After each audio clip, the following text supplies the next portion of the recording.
Ribuan korban berjatuhan buntut serangan rudal-rudal yang dilayangkan oleh Israel. Pasien-pasien di rumah sakit Gaza bahkan sampai dioperasi tanpa anestesi atau obat bius. Hal itu lantaran persediaan anestesi di rumah sakit Gaza mulai menipis. Dikutip dari Tribun News, Organisasi Kesehatan Dunia atau WHO telah memperingatkan bahwa gudang obat-obatan di jalur Gaza sudah benar-benar kosong.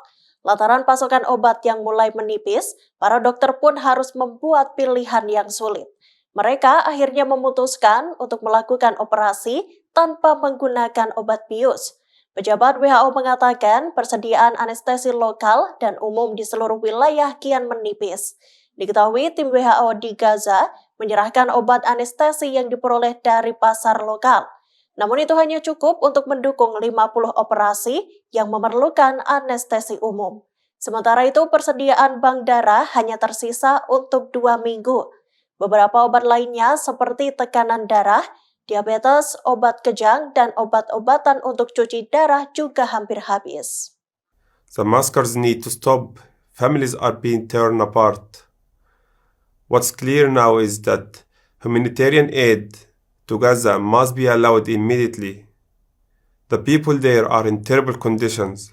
Bintang sepak bola Liverpool Mohamed Salah turut menyoroti perang yang meluluh lantakan wilayah Gaza. Bahkan, ia diketahui memberikan bantuan medis untuk para warga Palestina. Mohamed Salah memberikan bantuan medis melalui donasi bulan sabit merah. Dikutip dari SuperScore, bintang Liverpool itu telah memberikan sumbangan yang signifikan. Donasi dari Mohamed Salah tersebut dilakukan untuk membantu petugas medis di wilayah Gaza. Meski telah memberikan sumbangan yang signifikan, tak diungkapkan berapa besaran donasi yang diberikan oleh Mohamed Salah. Selain untuk para petugas medis, donasi itu juga diperuntukkan bagi para warga sipil Palestina. Di sisi lain, seorang anggota Bulan Sabit Merah Mesir membenarkan bahwa Mohamed Salah memberikan sumbangan lewat agennya Remi Abbas. Sumbangan dari Mohamed Salah itu digunakan untuk menyuplai persediaan medis dan juga makanan. Ini adalah kontribusi yang sangat dibutuhkan bagi masyarakat Gaza yang telah dikepung lebih dari seminggu. Seiring dengan hal itu, lewat unggahan Instagramnya, Salah juga menyerukan agar konflik Israel dan Hamas itu segera diakhiri. Dalam video yang dibagikan, Salah juga menegaskan bahwa bantuan kemanusiaan harus segera diizinkan masuk ke wilayah kantong Palestina. It's not always easy to speak in time like this. There has been too much violence and too much heartbreaking brutality. The escalations in the recent weeks is unbearable to witness. All lives are sacred and must be protected. The massacres need to stop. Families are being torn apart. What's clear now is that humanitarian aid to Gaza must be allowed immediately. The people there are in terrible conditions. The scenes at the hospital last night were horrifying. The people of Gaza need food, water, and medical supplies urgently. I'm calling in the world leaders to come together to prevent the further slaughter of innocent souls. Humanity must prevail.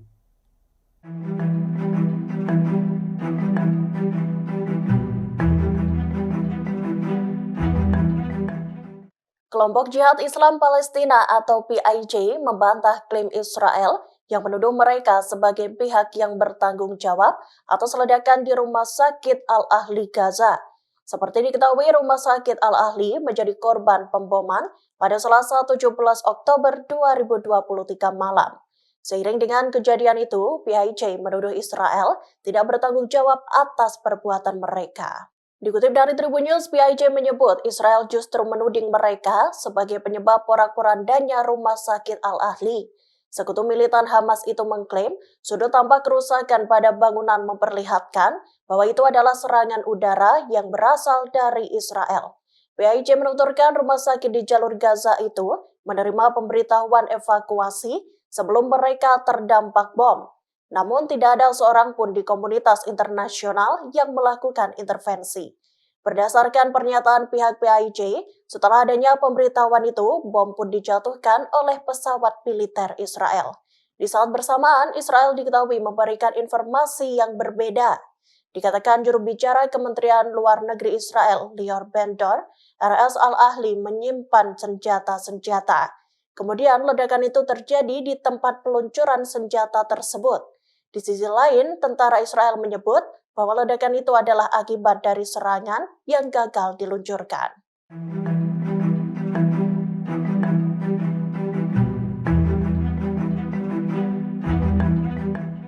Satu-satunya rumah sakit kanker di Gaza terancam tutup di tengah pengepungan yang dilakukan Israel. Hal itu lantaran minimnya bahan bakar untuk mengoperasikan alat-alat medis.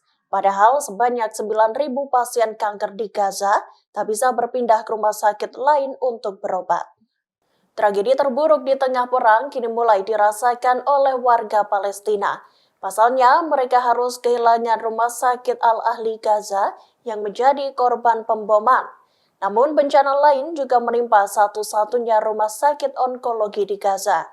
Direktur Rumah Sakit Persahabatan Turki Palestina, Dr. Subhi Suki, menuturkan rumah sakit kanker itu terdampak blokade total yang dilakukan oleh Israel. Dikatakan Suki, hal itu berimbas pada layanan penting rumah sakit, khususnya untuk pengobatan kemoterapi. Pihaknya juga terpaksa menghentikan layanan radiologi yang digunakan untuk pemantauan dan diagnosis. Diketahui Rumah Sakit Persahabatan Turki Palestina itu telah beroperasi berkat satu generator lokal. Lantaran persediaan bahan bakar menipis, pihak RS terpaksa menutup layanan dasar yang bisa mereka berikan. Kemoterapi beberapa pasien pun harus ditunda akibat minimnya bahan bakar. Tentu saja hal ini membahayakan nyawa pasien yang butuh perawatan tepat waktu dan teratur agar sembuh dari kanker.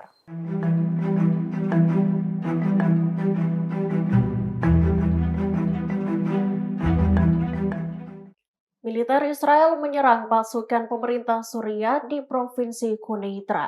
Suara-suara ledakan terdengar setelah serangan Israel terhadap Suriah. Hal itu disampaikan oleh Observatorium Suriah untuk hak asasi manusia yang berbasis di Inggris. Dikutip dari Kompas.com, ledakan juga terdengar di dataran tinggi Golan. Serangan di Quneitra itu menyebabkan sejumlah kerusakan material. Diketahui serangan ini bertepatan dengan pengumuman Israel terkait serangan terhadap Hizbullah. Serangan tersebut dikabarkan terjadi di Lebanon yang berbatasan dengan Golan. Sejak konflik Israel-Hamas pada 7 Oktober 2023 lalu, baku tembak antara Hizbullah dan Israel juga meningkat. Aksi saling serang terjadi di sekitaran perbatasan Israel-Lebanon. Baku tembak antara Israel dan Hizbullah itu menewaskan sedikitnya 18 orang di Lebanon, termasuk seorang jurnalis dan 2 warga sipil. Sedangkan di pihak Israel diketahui menewaskan 3 orang. Pada 10 Oktober 2023 lalu, tentara Israel untuk kali pertama menembakkan peluru ke Suriah dari dataran tinggi Golan. Tembakan ini untuk membalas proyektil yang ditembakkan ke wilayah yang diduduki Israel sejak 1967 tersebut. Selanjutnya, serangan udara Israel menargetkan Bandara Aleppo pada Sabtu 14 Oktober 2023. Serangan itu membuat 5 orang terluka dan bandara tidak dapat beroperasi. Negara Zionis tersebut juga melakukan serangan kembali ke Bandara Aleppo dan ibu kota Damaskus.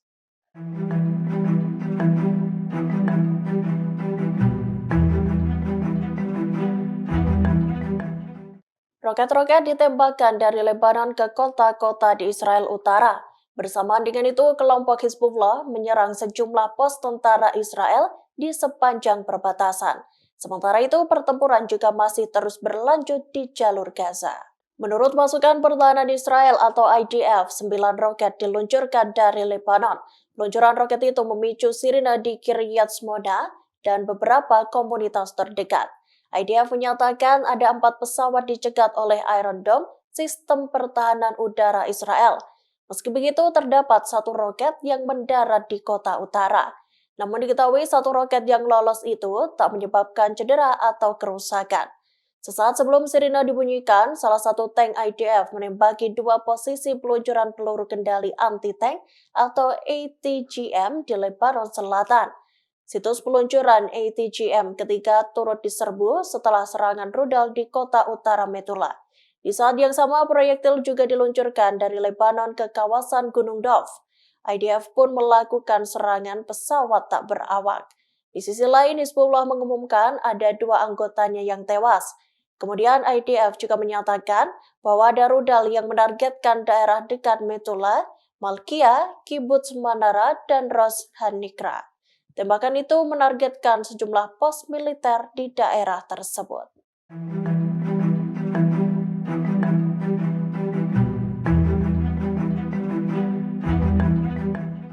Pemerintah Jerman memutuskan untuk menerjunkan beberapa unit pasukan khusus terkemuka mereka di Siprus Rabu 17 Oktober 2023. Pengerahan pasukan elit itu sebagai persiapan menghadapi potensi situasi krisis di Israel, Gaza, dan Timur Tengah. Dikutip dari Tribun News, pasukan-pasukan khusus yang diterjunkan itu terdiri dari Komando Pasukan Khusus Angkatan Darat Jerman atau GSG, Pasukan Khusus Angkatan Laut atau KSM, dan unit Pasukan Khusus Polisi Federal Jerman. Pasukan-pasukan elit itu dikerahkan ke kepulauan di Mediterania Timur. Disebutkan Berlin sedang mempersiapkan sebuah skenario di tengah meningkatnya eskalasi konflik Israel dan Hamas. Perang tersebut pecah setelah Hamas melancarkan serangan besar-besaran ke wilayah Israel. Imbas serangan itu, ribuan orang pun dinyatakan tewas. Hamas juga mengkonfirmasi bahwa mereka menyandra lebih dari 200 orang. Dikabarkan ada pula warga negara Jerman yang termasuk tawanan militan Hamas. Sejalan dengan itu, unit tempur elit tersebut juga akan dikerahkan untuk mengevakuasi warga Jerman yang ada di Gaza. Tak hanya itu, mereka juga akan membantu warga Jerman keluar dari Lebanon jika konflik Israel-Hamas itu menyebar ke sana.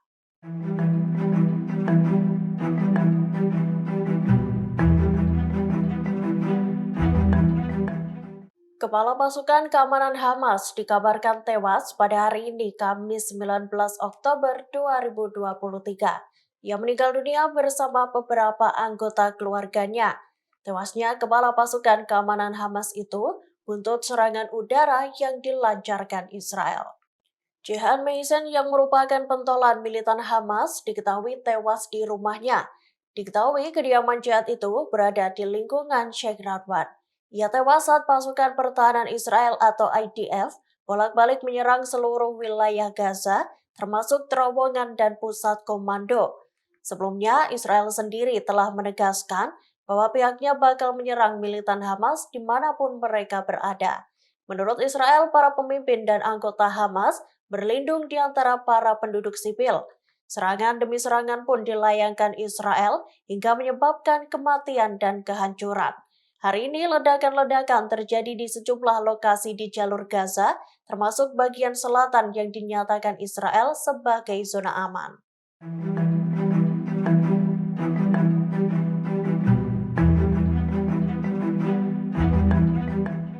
Gubernur Florida Ron DeSantis meningkatkan kekhawatirannya mengenai simpatisan Hamas di Amerika Serikat.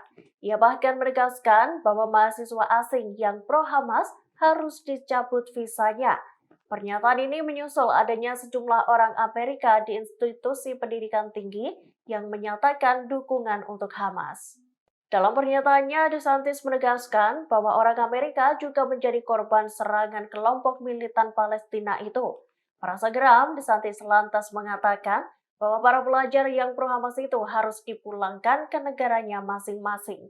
Pasalnya, menurut DeSantis, para pelajar itu tak mengindahkan norma kesopanan dan nilai-nilai dasar di Amerika. Saat ini ada 2 visa untuk orang asing yang ingin belajar di perguruan tinggi dan Universitas Amerika Serikat.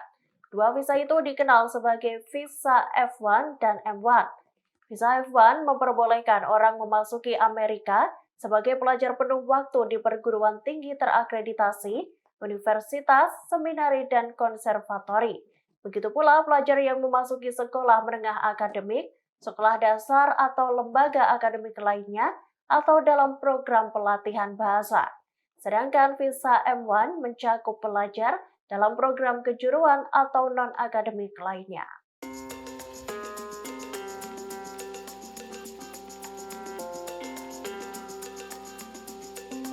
Demonstrasi pro-Palestina makin masif terjadi di seluruh belahan dunia, khususnya di negara-negara Arab dan negara dengan mayoritas penduduk Muslim.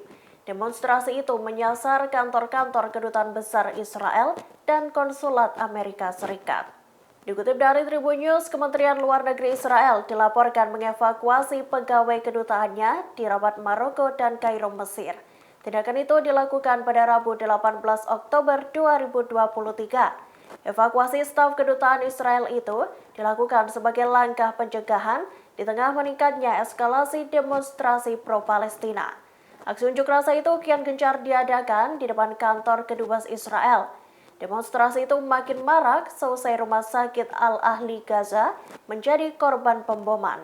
Di Tunisia, Libya, Lebanon, Jerman, Irak, Turki, Yordania, Iran, Suriah, dan Kuwait, ribuan orang memprotes serangan Israel di jalur Gaza. Rupanya demonstrasi juga turut menyasar fasilitas Amerika Serikat. Imbasnya, AS harus menutup kantor konsulatnya di Turki Selatan tanpa batas waktu.